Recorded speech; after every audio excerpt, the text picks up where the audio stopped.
We'll meet again, don't know where, don't know when, but I know we'll meet again some sunny day. Oh yes, I remember singing in the caves during the air raids in the Second World War. Originally this cave was used by monks to brew beer and store wine. But during World War II, we would be squashed in out of danger of air raids. It could be right cramped in there, and dark and smelly, but we got used to it. My mum used to say, "We won't win the war moaning about things we can't control." She worked in the shell factory in Chilwell. She'd never worked before the war, but she told everyone she was doing her bit for the effort. Dad went away to fight, but he never came home, so I think she wanted to do something instead of sitting at home crying. We stayed in the caves for hours until someone would come along and shout, "All clear!" It would be a great atmosphere with everyone pulling together. We loved to have a sing-song and dream of when the war would finish and we could all sleep safe in our own beds again. We had such faith that things would all work out. But on some nights, it didn't feel like that. No, not like that at all. My brother, who was 16, became a fire warden. He'd had to grow up fast when Dad didn't come home.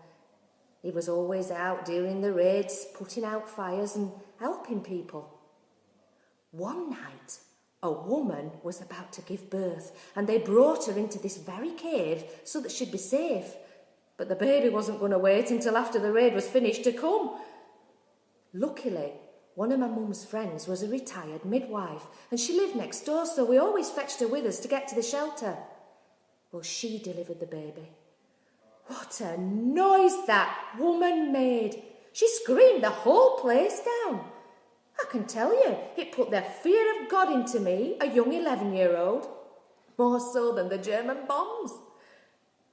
I remember that morning, after the baby was born, coming out of the cave into the first light of day, and the whole city was shimmering in the sunlight with the smoke dancing.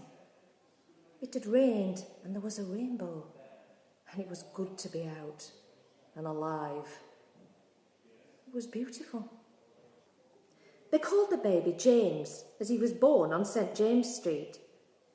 In the midst of all the bombing, something beautiful had happened. I will never forget it. We spent many hours in the cave during the raids. Our house suffered on one of the last ones. We got home to find bones and gravestones all over the garden, and the gas meter was in the bath. It took them a couple of days to pull a tarpaulin onto the roof to make it waterproof, and a week for the local vicar to come and collect all the bits of dead body.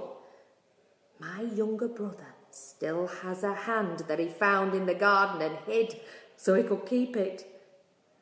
We live near St. Nicholas Church, and he tells everyone it's the hand of Roger Mortimer. But that's another story and another case.